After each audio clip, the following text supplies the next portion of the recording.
제목인데 꼭 들어주실 만한 기도 제목도 드렸는데 응답이 없을 때가 많다라는 사실입니다. 그때 깊은 좌절과 절망을 겪고 하나님에 대한 믿음이 흔들릴 때가 생기게 됩니다. 근데 우리의 기도를 포기하는 일은 있을지 몰라도 기도가 땅에 떨어지는 일은 사실은 없다는 말씀입니다. 오늘 시편 74편을 다 읽지는 않았지만 우리 1절부터 11절까지 말씀을 읽었습니다. 이 기도의 깊은 좌절에 빠진 자의 탄식시가 시편 74편입니다.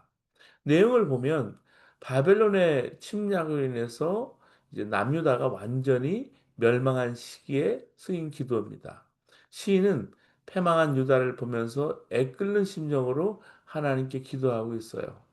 우선 우리 시편 74편 1절을 여러분 보시기 바랍니다. 하나님이여 주께서 어찌하여 우리를 영원히 버리시나이까? 어찌하여 주께서 기르시는 양을 향하여 진노의 연기를 뿜으시나이까? 이렇게 말씀해 주고 있습니다. 하나님께서 혹시나 자신들을 잊으신 것은 아닌지 의심하고 있는 기도십니다.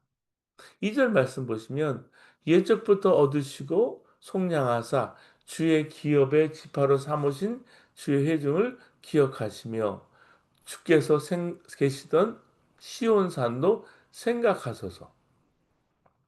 1절에도 하나님이여 주께서 어찌하여 우리를 영원히 버리시나이까. 2절에도 기억하시며 생각하소서 이렇게 말씀해 주고 있어요.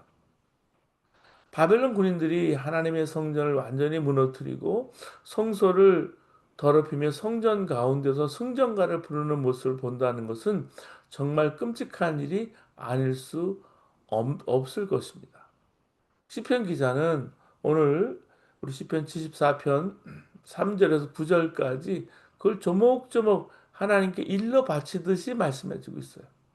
그러면서 왜 하나님께서 그 악한 자들을 그저 내버려 두시느냐 안타까워합니다. 10절 말씀 보실까요?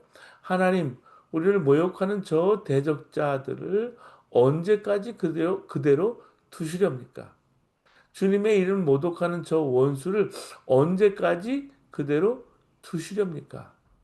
언제까지 그대로 두시겠습니까? 언제까지 그대로 두시겠습니까? 라고 말씀하고 있어요. 하나님이여 대적이 언제까지 비방하겠으며 원수가 주의 이름을 영원히 능욕하리이까? 개역개정은 그렇게 말씀해주고 있어요.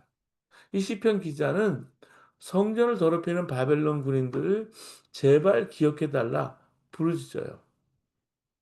오늘 18절 말씀 보시면 읽진 않았지만 우리 시편 74편 18절 말씀 보시겠습니다. 여호와여 이것을 기억하소서 또 기억하소서 말씀합니다. 원수가 주를 비방하여 우매한 백성이 주의 이름을 능욕하리이까. 하나님께서 못 보셔서 가만히 계시는 것이지 이 사실을 알게만 하신다면 결국 가만히 계실 분이 아니라고 확신했기 때문에 이렇게 말씀하고 있는 거예요. 시편 14편 74편 22절 말씀 보시면 하나님이여 일어나 주의 원통함을 푸시고 우매한 자가 종일 주를 비방하는 것을 기억하소서. 또 기억하소서 말씀하고 있습니다. 23절에 주의 대적죄의 소리를 잊지 마소서. 일어나 주께 항거하는 자의 떠드는 소리가 항상 주께 상달되나이다. 그러나 하나님은 이 시편 기자의 기도에 응답하지 않으셨습니다. 그래서 이 기도의 분위기는 암울해요. 마치 우리가 북한을 위해서 기도하는 것과 같습니다. 북한을 위해서 기도할 때마다 바로 심령이 들기 때문에 한때 동방이 예루살렘이라 불리던 평양의 수많은 예배당들이 다 무너지고 그 터에 김일성 부자들의 우상들이 지금 서 있습니다. 지난 70년 동안 북한을 회복시켜 달라고 얼마나 기도했는지 몰라요. 그러나 아직도 응답이 없습니다. 우리가 6.25 노래 부르다 보면 아 잊으랴 어찌 그리 어찌 잊으리요 그날을 하면서 우리가 부르던 노래가 기억이 나죠. 6.25가 가까이 이제 또 옵니다. 열흘만 있으면. 근데 하나님께서 정말 당신의 택한 자들을 잊으신 것일까요? 그래서 하나님 잊지 마세요. 기억하세요. 하나님 기억해 주세요. 라고 기도해야 하는 것일까? 기도를 이처럼 하나님을 기억하게 해드린 것이라고 이해한 선지자가 있었습니다. 이사야 62장 6절 7절 말씀 보시면 예루살렘이여 내가 너희의 성벽 위에 파수꾼을 세우고 그들로 하여금 주야로 계속 잠잠하지 않게 하였느니라. 너희 여호와를 기억하게 하시는 자들아 너희는 쉬지 말며 또 여호와께서 예루살렘을 세워 세상에서 찬송을 받게 하시기까지 그로 쉬지 못하시게 하라. 그러나 형편이 워낙 답답하니까 이런 표현을 쓰는 것이지 하나님께서 머리가 나쁘셔서 잊으시는 일이 있으실까요? 그럴 수는 없는 것입니다. 이 시편 기자의 기도는 응답을 받았어요, 결국은. 바벨론은 멸망했어요. 그리고 포로로 끌려갔던 이스라엘 백성들은 다시 돌아왔고요. 성전을 짓고 성벽을 재건했습니다. 그렇지만 시편 기자의 입장에서는 응답받지 못한 기도일 수 있습니다. 목이 터지라고 울부짖으며 기도하던 자신이 살아있을 때는 그 일이 이루어지지 않았기 때문에. 사실 이 응답은 포로로 끌려간 지 70년 뒤에나 이루어졌습니다. 바벨론에서 돌아온 이들은 바벨론에 포로로 잡혀갔던 이들이 아니었어요. 바벨론에서 태어난 3세들이었어요. 이처럼 죽고 난 다음에 이루어지는 기도라면 기도할 의욕을 상실할지 모르겠습니다. 근데 아니에요. 여전히 중요합니다. 매우 중요해요. 만약 이스라엘 백성들이 이렇게 기도하지 않았다면 그들은 70년 지나도 바벨론 포로에서 돌아오지 못했을 것입니다. 그들은 한 번 기도하고 만 것이 아니에요. 죽을 때까지 기도했고요. 자식들에게 기도를 물려주어야 됐고요. 또 그 자식들의 기도를 물려주었기 때문에 바벨론의 포로로 잡혀갔던 이스라엘 백성들의 3세대가 돌아올 수 있었던 것입니다. 세계 역사에 이런 일이 없습니다. 3세대가 지났다면 이미 고국으로 돌아올 마음이 다 사라진 다음이에요. 1세대들은 절망하는 세대들입니다. 2세대들은 그 땅에서 태어나서 차별과 멸시를 견뎌야 했습니다. 여러분 마찬가지예요. 우리가 이민을 오잖아요. 이민 온 1세들이 우리 1세대들이에요. 근데 미국 사람들이 볼 때는 이민 온 1세대들의 자녀들도 여러분 이민 세대로 1세대들로 그렇게 바라봐요. 왜냐하면 그 땅에서 태어나서 차별과 멸시를 고스란히 견뎌야 됐기 때문에 그렇습니다. 피부색이 다르고 또 문화와 먹는 것, 언어가 다르고 생각하는 것이 태어날 때부터 자라면서 사고방식이 다르기 때문입니다. 근데요, 3세대가 오면 어떨까요? 3세대가 오면 그 나라의 주류사에 진출하는 것을 보게 됩니다. 그 땅에 자리를 잡았다는 말이죠. 자신들이 살고 있는 곳은 당시 세계에서 가장 부강하고 문명이 발달한 나라입니다. 바벨론 문명이에요. 그러나 고국으로 돌아갈 이유가 없는 거예요. 그렇잖아요. 이제는 그 땅에 자리를 잡았기 때문에. 그들을 기다려주는 고국이 존재하는 것도 그 당시에 아니었습니다. 고국은 이미 황폐해졌고요. 주위 족속들로부터 무수히 노락질 당하는 위험한 곳이 되었습니다. 그곳으로 돌아가려면 자신들이 바벨론에서 얻은 모든 기득권, 재산 포기해야 했습니다. 황량한 벌판에서 국가를 재건해내는 일 역시 현실성이 없는 일이었습니다. 이런 형편에서 돌아갈 사람이 누가 있겠어요? 그런데 그들은 돌아갔습니다. 우리가 이것을 주목해야 할 일입니다. 이유는 그들이 부모로부터 자신들이 하나님이 계시다는 것과 하나님의 택한 백성이라는 것과 고국으로 돌아가게 해달라는 기도를 물려받았기 때문입니다. 이 믿음과 기도가 자녀들에게 또 그 자녀들에게 2, 3세대에 이어서 내려갔다는 것입니다.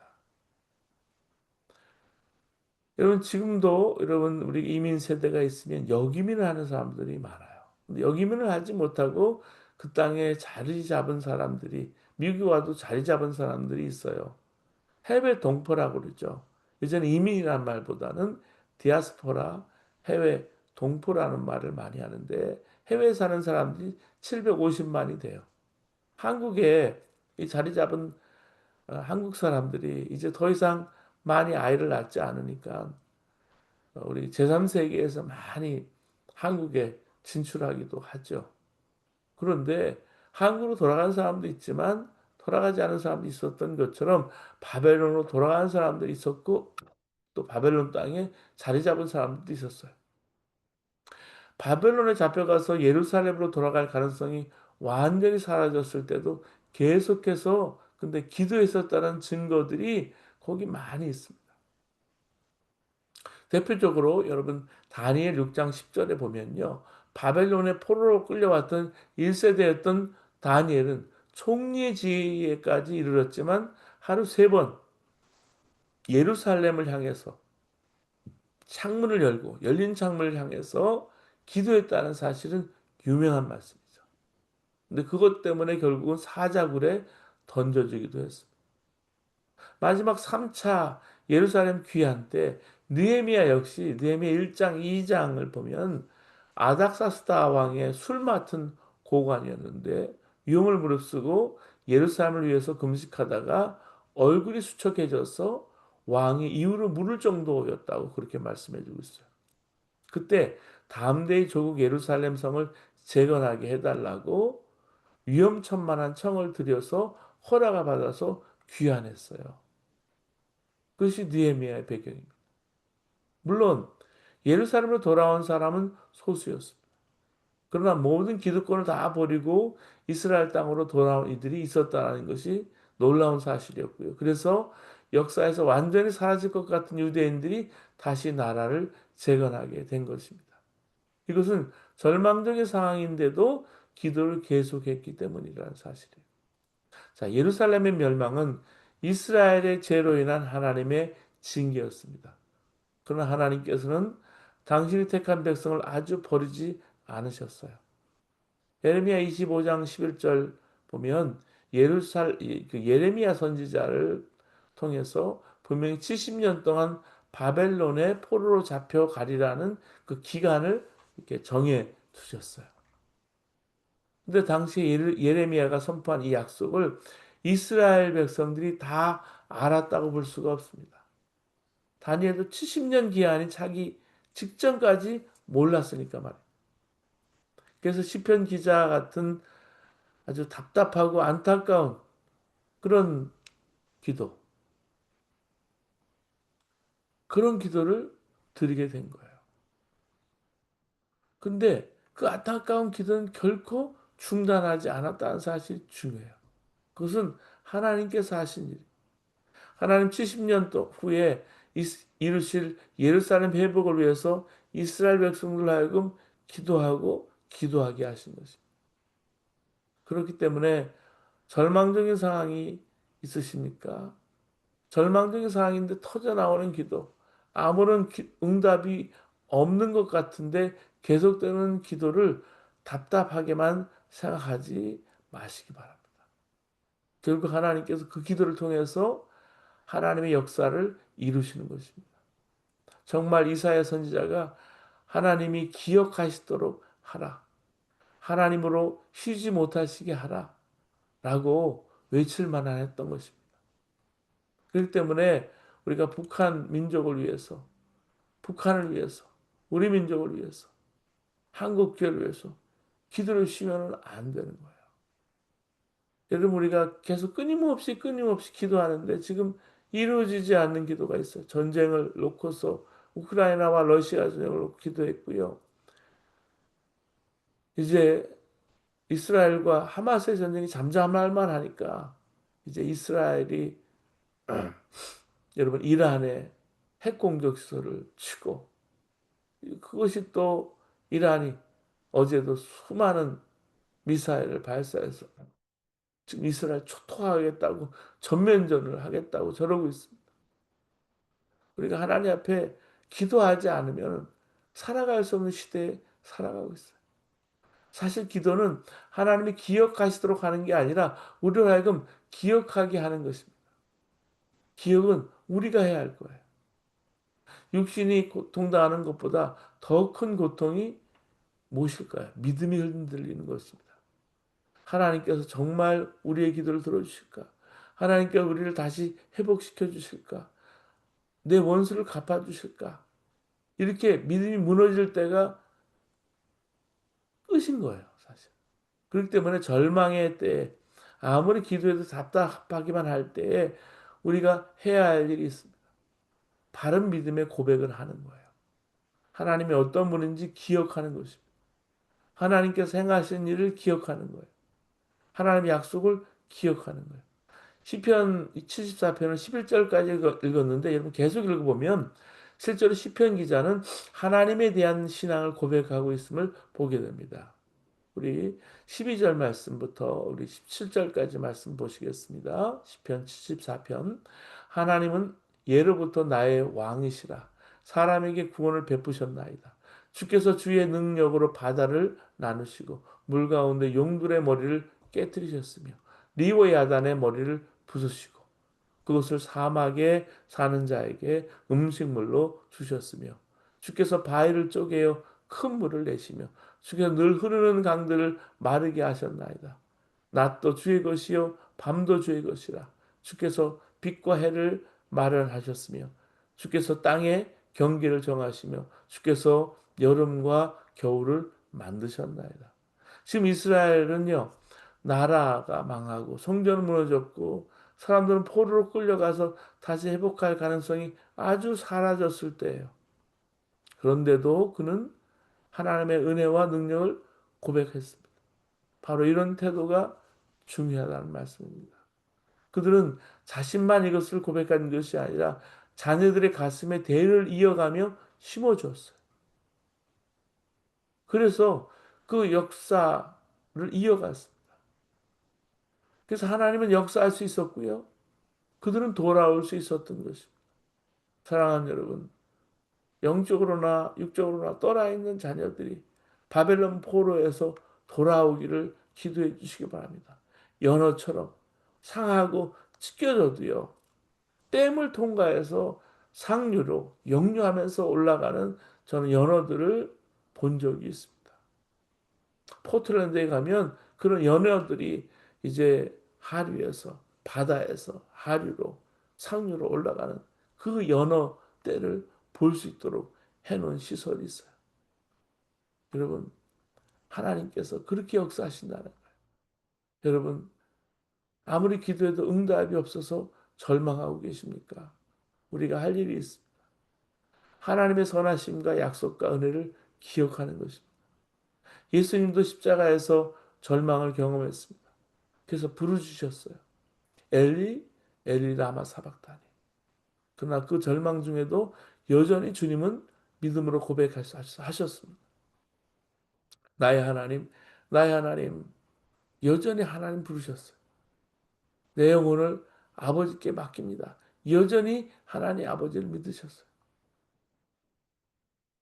여러분, 우리가 울부짖을 때 정말 하나님 들으시지 않는 것처럼 그럴 때가 참 많지요. 근데 그 속에 겨자씨 같은 믿음이 있다면 놓치지 않고 기도하는 거예요. 하나님이 들어주시고 응답하시고 회복시키실 때가 분명히 있어요. 시편 기자는 하나님 제발 우리를 잊지 말아 주십시오. 기도했지만 하나님은 한 번도 우리를 잊으신 적이 사실 없으십니다. 십자가가 그 증거예요. 하나님께서 우리를 잊을 수도 외면하실 수도 없습니다. 더욱 놀라운 증거가 또 있습니다. 우리 안에 거하시니 말입니다. 무엇보다 기도하는 내면의 음성이 그 증거예요. 그러니까 기도하라. 내 안에 기도하라. 하나님 내 안에 성령을 통해서 말씀하시는, 때때로 되고 있는 일들로 인해서 절망할 때가 있죠. 사람 때문에 낙심할 때가 있죠. 그러나 아직 포기하기에는 이릅니다. 여전히 기대할 것이 남아 있습니다. 그것은 여전히 함께 하시는 주님을 바라보는 것입니다. 주님을 만나는 거예요. 아무리 형편이 어렵고 주위에 의지할 사람이 없어도 주님을 바라보는 눈이 뜨이면 얼마든지 이겨낼 수 있습니다. 교회 안에는 항상 눈에 이슬이 맺혀 있고 기도하는 시간에 눈물, 콧물 흘리면서 기도해도 생활이 풀리지 않는 교우들도 사실 많이 봤어요. 기도는 밤낮 하는데 문제는 달라지지 않는 일들이 있어요. 그런데도요, 신기한 것은 기도를 중단하지 않는 것입니다. 그것은 주 예수님을 바라보기 때문입니다. 갈망하기 때문이에요. 지금 당장은 이해할 수 없는 어려움의 연속이지만 파도가 치고 쳐도요. 그리고 큰 배가 흔들리고요. 그런 어려운 일이 계속해서 닥치게 되지만 주님은 그런 성도들의 기도를 통해서 하나님은 놀라운 역사를 이끌어갈 그릇을 빚고 계시는 것을 저는 많이 봤습니다. 빌립보서 2장 13절에 너희 안에 행하시는 일은 하나님이시니 자기의 기쁘신 뜻을 위하여 너희에게 소원을 두고 행하게 하시나니. 우리가 개인적으로 기도의 힘을 회복해야 하지만요. 하나님 나라를 위해서, 우리 민족을 위해서, 한국 교회를 위해서 기도의 힘을 회복해야 할 때입니다. 십자가의 주님, 항상 함께 하시는 주님을 오늘 이 아침에도 이 새벽에도 바라보시기를 바랍니다. 그 절망 중에도 계속 기도할 수 있는 힘입니다. 우리 함께 여러분 어, 이 시간 기도하시겠습니다. 우리 절망 중에 있는 심령들, 하나님은 한 번도 우리를 잊으신 적이 없다고 그랬습니다. 우리가 하나님 앞에 함께 부르짖고 기도에 힘을 달라고 기도하시기 바랍니다. 이 시간 제일 먼저 우리 하나님 나라를 위해서 함께 이 시간 기도하시겠습니다.